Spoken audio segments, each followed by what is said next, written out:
Kanard Lewis. And this right here, folks, is episode 11 for season 9 for TKW videos. And last week's topic was a rather stimulating topic about being a man with my last appearing guest, David Asame, and what that entails. And this week's topic, today's topic, is about bad habits. And boy, can they destroy you. So let's get started. Bad habits.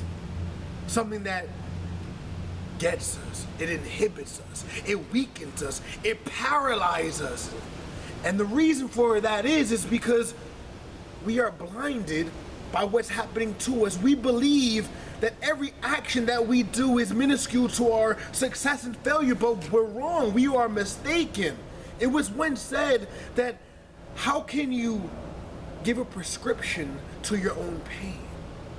How can you? Just ask me that. How can you? And you can't because you lack perspective. Shoot, man, I lost perspective for 10 years. I lost it. I was constantly dwelling in negativity, dwelling in my own misery. But see, you're probably wondering, how can a bad habit give you pain? How can a bad habit inhibit you, weaken you, paralyze you? And the reason for that is because what happens in the end. So let's break that down. Let's say if you're going to school, you have school to go to, or you got a job, right? You're waking up late. Not every day, but more than often. So you're waking up late, so then you end up going to work late or going to school late, and you probably have assignments to hand in. And those assignments probably won't be graded or received because they're late. So you get written up or you get a bad grade or something along those lines. And you think to yourself, oh, it's just a one-time thing. That, you know, I'm gonna get over this. It's not gonna be a bad thing. So you continue to wake up late. You continue to go to work late. You continue to go to school late. You continue to hand in these assignments late until one time there's no chance to hand in an assignment because you failed the class, because you got fired.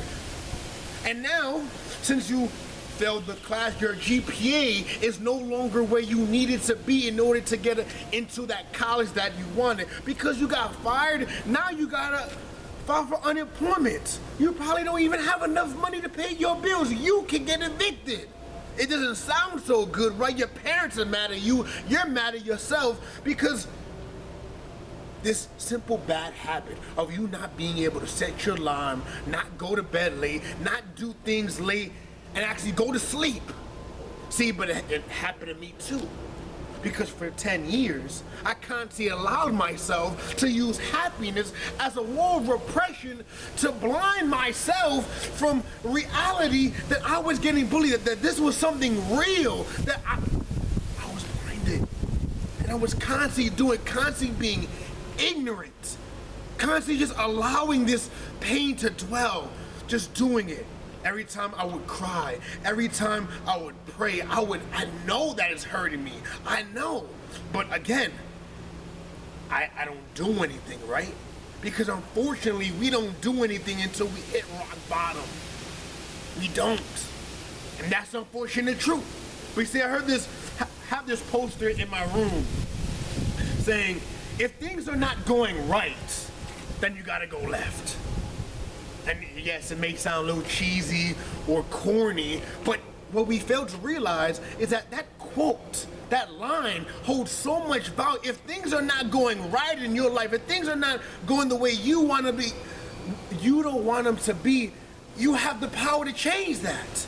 You have that power. You got to change your direction because going right all the time won't always lead to your destination. You got to go left. You got to go left. You can't always go right. You got to switch it up. You got to switch it up. I had to switch it up because if I didn't, man, this right here, I wouldn't even be here. I wouldn't.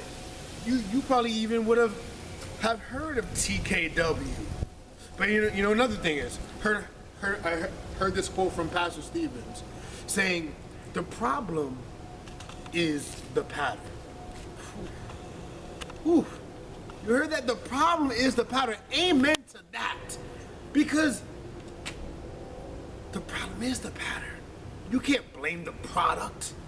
Because for the simple fact that it's a product. You think that you got fired just because? You think that you failed that class just because? You think that I became an innocent bystander for 10 years lying in my own misery just because? No, it was me. It was you. It was you. It was you constantly waking up late. You constantly going to work late. You constantly handing in assignments late. It was you and only you. It was me being ignorant to the situation, me repressing the pain, me not realizing that this was a problem. It was us. It's us. You can't blame the product. You can't blame the situation. You gotta blame what led up to that. You gotta blame that, because if you don't, life doesn't get better. Life doesn't. And you think to yourself, oh, I want to change. I want life to get better. And it starts by you changing these bad habits. Somebody told me that if you want to be successful, if you want to work with others, you got to stop being prideful. You got to start being humble. You got to start that, because if you don't, life won't change. I'm cocky most of the time, and that's a bad habit. It is, and I need to fix that. And you probably have many bad habits too. I fixed one. I got many others. Fixing bad habits is a start to creating a better self inside here. And once we do that, whew, we start soaring, folks. We start soaring. I'll see you next week. Thank you.